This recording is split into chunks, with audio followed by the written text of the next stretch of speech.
Voilà, c'était donc la papy Moukiadi, le frère de regretté Adrien Moukiadi, le duo d'enfer de retour. Et à Kinshasa, leur passage à Kinshasa devrait être marqué par HD Elengi. Bon dimanche, Aya Dédé Njoko, et bonne année à toi. Merci Aya Willy Boucheni. En ce jour, en ce net moment, à Paris exactement, pour bien communier et fêter avec les enfants. Merci à toi Yaouli Moucheni, merci à Siméon Moussindondo, l'oncle de la famille. Merci à toi, merci à Noëlla Lonengo Yanga, maman sociale des amis de HD Lengi, qui fête son anniversaire du 25 décembre, aujourd'hui à Bikapi. C'est pour tout à l'heure, et nous allons clôturer bien sûr cette émission avec la page rose tout à l'heure. Bon dimanche à toi, c'est les Mangaya. À partir de Dubaï, TV Moko Batebele, Yarosamba, Ezakutute et Paulette Kimutu, la grande Polka. Bon dimanche à toi.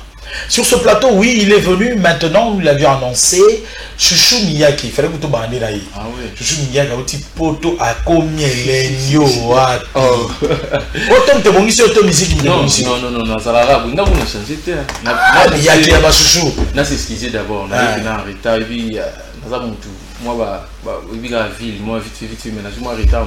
Moi, car on a un ça a un problème, mais la seule fois on a comme bateau, tout bateau la personne n'a pas excusé, on a discipliné, et moi en retard, va tenir en rigueur, et puis on a ça va bon année dans la famille tout, dans la Congolais tout, et puis en particulier on a vu dans honorable Paul Bindu Moussambal, Naya Papi Matalatala da Costa, autorité morale, père, papa Mapassa, père a exaucé, père a triomphe, la chancelle Mbemba Père Eden, et puis na yo Joystar, l'équipe technique, mon président Gabriel Chabani Record. D'accord. Adidas na Jordan et Sololi te comprendre. Ah ouais. Et le dimanche, je fais un zananga pour moi vite fait. La vérité, pour te faire, il y a tapé, il y a alors, les solos, il y a deux pigeons. Des pigeons, on est Mikolo. Des pigeons, il est libre. Rumba du moment. Rumba du moment, mais Rumba peut avoir polémique. La polémique, il y en a vu aussi, mais on a autant comme on a eu de quoi fâché. Bandaka, on est bandaka, na Simeon Moussindondo. Ouais. Après, bon, tu sais, on a ça des remix. On a dans la bref. On a aimé la gamme. Pose à la bref, pose à la longue aux Andés. Non, c'est la base à la longue, on a expliqué les détails. C'est mon vieux. Il reste toujours mon vieux, j'ai beaucoup de respect envers lui. Mais Bébani quand même, ils ont autorisé. Non, tu Bébani, tu as vu, on a battu. C'est un qui vient respecter qui, l'engagement a été. J'ai qui bon, bien sous-estimé, il faut nous avoir vrai. Bien sous-estimé qu'artiste, mais vieux, à banda qui n'a eu, sur la langue bien, na début, après, via sous-estimé, tellement on a la conviction, on a la on a ça, on a vision, on a placé dans la coma. Écoute, un grand frère, un grand frère, tu écoutes une émission à Champs-Élysées, tu es une émission normale, il y a des pigeons, des vrais. Mais il y a une promotion dans l'hôtel, non, dis-moi, tu as un contrat parce que Moutou n'a pas qui, Azaï n'a reste un bon nangai, après ça n'a été. Maintenant, ça la promotion, on a quitté parce que promotion, c'est l'argent. Mais on a 4 ans, on a tigé dans un bon, on a projet dans ah non, dis-moi, on est bien. Au côté qu'on bouge, on a un paquet dans ça, dans la promotion, on a habité. On a osé la mutusu promotion, c'est-à-dire mutuki na la carrière na madame vient au tchanga kombo na aboyi ngana exigé na bondeli na bia papi na au tchanga kombo na yo na zo bandela nzemo na limina gaspiller via ko tchaba paquet na j'ai assuré promo assuré ba clip à qualité na sala studio bien chez les évidence qu'on a na publicom na Paris to sali yango na bi fona fait son différence on a bien qui Roli Maimba Ngwanzu à ancien quartier latin na bi yora tout ça la dio na tout ça le dio tant que l'émission ba tu va se payer na mon là-bas. Ils avaient tombé pétant l'autre, mais on a préparé voyage avec qui n'a pour marteler ce promo. C'est là que je suis venu pour ça. Deux pigeons, écoutez na terrain, héritier Watanabe, écoutez, il fallait pas. L'album est belé. L'album est belé. Ouais. Au qui peut la même. Nayoka qui ont eu, il y a héritier pour tout. On a PCP à bon dimanche place à Zali. Nayoka qui ont coup de jour et puis Makari, les 18, na ton. Et puis quand on a facilité, il y a téléchargé pour yoka. Na chimba mo na ndo quand on a écouté bel album, na yoki pe sur Tokos, il fallait pour pas bel album, na yoki générique qui achète à faire rigola. Générique à bien, na yoki ba afrobeat tout zo betama bien. Rumba na CP parce que identité toujours la identité na rumba marqué ba style comme varié les look comme on est vague. Mais nous biso to ba tout on fidèle na rumba tout ça la style mususu. après. Et aujourd'hui, pendant nous rumba va découvrir bien. Pour nous va découvrir vraiment bien. Pour nous à la franc, va découvrir na rumba nanga. Après nous va changer le style mususu après. Ba ba non miaki na mutu, oh non miaki, oh c'est miaki. Après tout côté ne va falloir pour pas ça là parce que ça derrière rumbi c'est là comme pour varier, tout le monde fait rigoler là et puis va harmonie. Et ça va varier. So pas ça déjà rumbi c'est. Identité ne rumba alors la capacité à varier pas ça à chanter. Donc moi aussi je vais faire ça plus tard, pas aujourd'hui. Les gens qui ont été rumba, on a vu des pigeons rumba. Dans la salle Dio, dans la salle de featuring, nous sommes Serge Mabia, la titre, on a La Vie est belle. Et puis mon album, on a Sacrifice, on a aussi ça. Dans la salle featuring, on a bien affilé. Et puis dans la salle générique, on a déjà mardi dans le studio. Et parlons de ton retour, orchestre, au grand complet, parce que cadeau nous avons les 31. Moi, on échange des V, tout partager, dans ma famille, moi, ça, moi, pour les à la cacapo. Moi, tout partager, merci. Si on a 100 000, $100, $200, $1000 dans le côté. Et puis, au bébé, ça va tout. Pour le biso zangi. Donc, notamment, ma symbole, moi, ma enveloppe, moi, symbole, ma famille, ma monique et moi, ça va. Dans le bureau, la biso, elle est au groupe, quand on a bureau. Tout ça, moi, geste, on a mouké, c'est tout. Nous allons bénir biso de plus. Voilà, nous allons bénir, il y a beaucoup de la geste, et pas Maurice Gigandou. Maurice Gouda, la salle qui est, il faut qu'on ait ça sur encore. Pour la salle qui déjà. Maurice va la salle à l'avance. À déranger, biso. Alors sur Image, retrouvez l'artiste De Pigeon. Onyx m'a fait savoir bien sûr mon designer FM LBG sur Image. Et ça c'est pour le plaisir de Babi Luanika à Panama.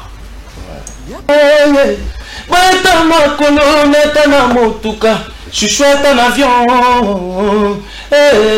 Bolingo balobaka.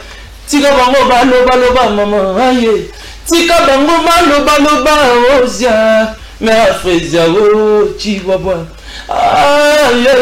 Aye Britannique.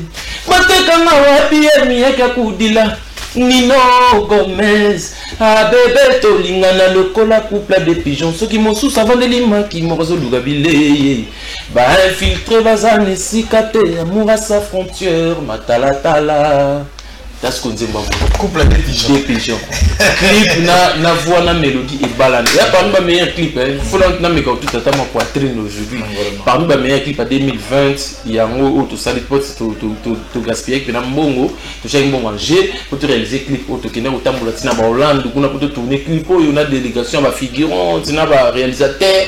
Donc tu as eu paquet de choses, merci de papi Matalatala da Costa pour nous soutien, pour nous avoir un soutien. Il y a des gens qui font surtout que les gens qui ont un nombre, ils ont un talent, ils font un tindiko. Il y a papi Matalatala da Costa, autorité morale, merci. Nous allons continuer à bénir yo, pour continuer à aider les artistes parce que les messages nous ont soutenu. Mon initié mon aimé la grande dame tout mais mutu na nga gachi sanga boy fait na ngai nazo ko sous réserve ya kutanga comme on est pour ça la magasa quand même responsable na pe na ranking mon avis na ngate a toujours fait na nga otika la vie na nga surtout ka fait na nga pe ya njili na pesi ba mbote place azali ou azali ou ba to ayebi la ga liboso na tanga ko mote ne na tanga ya papi Matalatala c'est tout.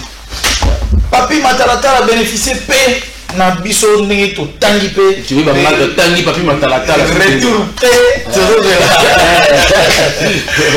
Alors vent ya lelo et comme vent ya bonisa na papa na yo boni di la coste nenga na papa bele bino otanga vi na Adolphe Dominguez te nga na buta biso to tena di la coste pas répondre na question na nga non mais nebo tanga la ngo benga na otena di la coste pas Adolphe to tena okese mo kotina wenge to na to bino ochaka kaka na ko konate ba journée ba chaka ko on peut sa identité ka la coste ça me fait mais ça donne nini miyaki non mais ça me dérange ya yo monter même ba émission tout na bande la question na ngai na bande sous question na ngai vent ya 2021 les avant oyo bana bazo sala bien na papa ba moto moni héritier Watanabe akei bon anniversaire na papa na Ewerson boni papa na Didier Lacoste grand frère na Didier Lacoste papa na ngai c'est Adolphe Dominguez parce que j'ai été chez Adolphe avec Didier Lacoste vous avez pas collègue kuna mais oui non qu'est-ce mon collègue héritier ma bête papa na venu au sud de la forêt non et monsieur ici là ma bête ici le mobile est-ce que nous poste tout dans film na tout la vérité. Lacoste c'est mon grand frère, on a fait la musique ensemble, et tant que petit frère et grand frère, mais bisous na tous papa moko, tout pas Adolphe. nga beta na wenge to na tonia il pas beta na wenge to na tonia ata to beta is année mon côté mais orchestre mon côté jeune bazali na maison mère bon et par exemple na peta na combo parfum d'hiver collègue na nga kala to beta ne peut pas dire la cosa ça na maison mère siko alo papa na ewera non bon il y a papa n'est pas sur la coste pas ou pas maman pas la coste mais ngai na uta pas Adolphe avant na ya kubita pas la coste au mon chouchou miyake ya tonya chouchou miyake ya Didier Lacoste ba munya so ndenge mo kaka nga mo chouchou miyake ya ngambo konde ya ba drama ngai longola kamalili ye drama nga papito mala lelo konoka na lobi vule konoka ye soko chelinga na sete na lobi lelo vule konoka yango lisala chouchou miyake o ba viena nga tout na betina bango et on ka ba tremplin ba pesa nga pena makambo te ndenge bango ba pesa ki bango wana za na za franc na zo ba comme les photos toi c'était vérité même Didier Lacoste a yebi ka bana ko hésiter trop pour moi mais autant y est sous ayebi mais c'est mon vieux nous avons pas hésité dans la hésité alors moi on a été azo ba ngande alors moi on se dit ah miaka pesa mako ya ngai bino mo nyeki ko mo keso bina yo yuko mi leader tala ninga bita basket wana kin déjà tu viens voir bazali pour mon âge si on met ça la passe chouchou au changer ou bien ça la dans ça la boui est-ce na fini vraiment nazo la vérité nazo on a vu nanga ayebi kinga na laki ya no binga premier fils verbe mosco na linga voilà ngala linga rabo etala émission ya no binga premier fils alors donc premier fils au boyaki to ya binga premier fils na est-ce que boyaki ya yé d'après lui mais ngai d'après moi ya na za fils na été ngai na za petit frère na yé ya on a tout na to ba beko premier fils yo boyaki non on zone di mauzaki fils na ba papa non non non ba papa te donc premier fils c'est ma papa c'est le grand frère c'est que na diminué tu vois donc viens na voir mon ami trop viens taper sans courage yele on a pas na courage mon esprit on a côté na ndule esprit on a côté na ndule lelo esprit on a côté na ndule lelo esprit bina ki boniama kene na zabo ke na beta ndule na esprit na banga te c'est Didier Lacoste mais tout année et va papa mon Adolphe Dominguez tout ça va collègue ya wenge tonatoni mais c'est mon ex patron mais c'est pas que naza moi na musique non ouais on a faut rectifier mais aza bina vie o encadrant ngai boye ko la biro yeso pas Adolphe te yeso ka te ekola te mais musique ko ba binga ko yekola mais to ba to chanta ba format biso kuna kasi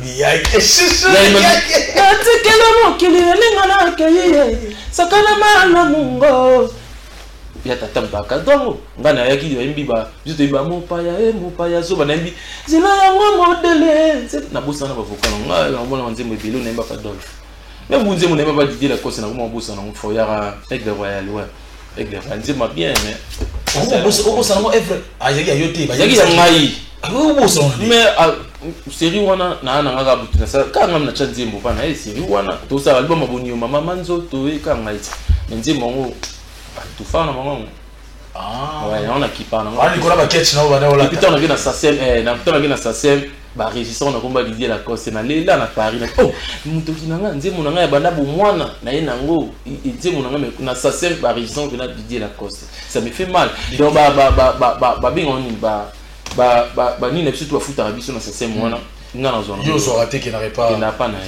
cause Didier Lacoste à Kinshasa, nous t'attendons. Prochain invité. Bon dimanche, naïe. Premier tata bon dimanche. Na ma bouche mais na betité na lobby vérité na pesi moi si na pe. Mais ça va biloko beti na côte. Ah mais déranger était c'est mon vie avec na lobby vérité, je mens pas. Ah ouais. Nicolas Baketch là voilà. Non, c'est là ce qu'on a défa. Moi na défi na no basket na no on jouer pas ultimate. Na on pas jouer ça, je vais pas tellement basket tout. Na na on t'a répliqué mi bandule mandi ba nakini. Na sa propre pour le coup na yi. Nous ah ya obeta ba na uti non na obeta ba siso obeta on ya mo keso ya. Toka suka. Chouchou Miyake, avec cette caméra là, tu regardes et là tu parles avec les fans de Chouchou Miyake na Bamoura Bonne. Mais belle émission parce qu'ils sont en train de prochainement Nazali na séjour tu va février Nazali to bobing ça bien non il y a bien attendre reta 10h on a promettre en jour bobing ça na il y a tout sur la mamouze belé na il faut na ça la promotion ba tu vas tenir na rivière tu na ba propos na lobby juste vérité ngana il faut na bien ba finir batité je suis toujours na même ligne Nazara na ngo na biku tu na blessé batou mais je dis seulement la vérité et puis na otinga na batu biso toye na ye na babulo na ye ko sala featuring mo awana bina filé to bandango semaine prochaine et puis studio na biso na générique na beta na bandango c'est mardi ba contacter biso même na numéro émission ou bon aujourd'hui biso ba contacter sur numéro émission HD lundi bon on a Chouchou Miyake personne semaine prochaine, tu vas travail et puis aussi, ceux qui couvre-feu, concert moi qui prévu na beta nanji li kuna na barbecue na Simba fils et puis na pesi mes condoléances na famille à Wabe Laurent Ngové na biso dirangwa petit biso na moi na Égypte chez Wabe na Paris donc si ba matanga l'équipe ba couvre-feu l'équipe avant na zonga Paris na si je vais livrer un concert nanji moi retour livrer na villa je pense na acheter bato na même ligne déjà ba pour parler zali ba tu nanga tu ba linganga ba vina nga ba honorable pour na ba te belé ba vina nga ba Paul Bindu ba Blaise Monizi na sana ba te belé ba za ba bienvenue va ngaseli ba deputu nzuzi na ba délégation Paris na ngina ba nko na ngina bana tout na ngina ba awa tandis que venez à la Bazulu Kabouikou Union européenne na ba te belé to goûter depuis na pesa mbote na docteur Baba Chilo mon grand cœur na Paris chancel Mbemba père Eden Muto venake alors ba mien nga na cofondateur orchestre na le seul joueur congolais ou atombo le kumu ya Congo la Ligue des Champions na Porto alors betati na 8e de finale chancel Mbemba père Eden père Owen. Merci beaucoup, il s'appelle Chouchou Miyake, il était de la partie dans HD l'honorable l'a dit. Ilaka, merci beaucoup de nous être chers. Honorable Dédé Moupassa, honorable Christelle Vouanga. Dites merci à Frédéric Kipimo parce qu'il a encore assuré en ce dimanche. Merci à Maurice Jugandour et Papi Mandeke qui l'ont assisté. Et merci à Jules Chipompa qui était derrière les caméras. Et Gelor Kanza, le japonais le plus suspect, très en Japon aujourd'hui, qui salue Fezabukima Mondele. Merci à toutes et à tous de nous avoir suivis. Prochain rendez-vous dimanche prochain à la même heure avec la même ambiance. Sinon, la rediffusion se demain à 17h. Bonne année à tout le monde. On se retrouve prochainement. Bonne suite de programme sur Congo Web Télévision.